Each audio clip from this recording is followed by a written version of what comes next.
পিছিয়ে যেতে পারে। এটি একটি জটিল প্রক্রিয়া। এই ধরনের উদ্যোগের মধ্যে মুক্ত থাকে বিভিন্ন ব্যক্তি ও পক্ষের স্বার্থে, যেগুলো আব্বু, নানাভাবে আব্বু, প্রতিফলিত। আম্মু ভাত খেতে ডাকতেছে। যাও, আসতেছি।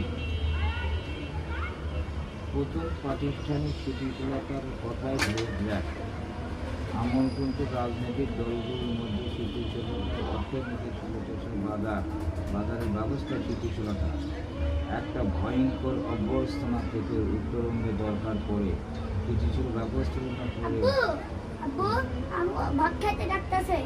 আরে যাও রে বাবা, আসতেছি, যাও। পেপার পড়তেছি।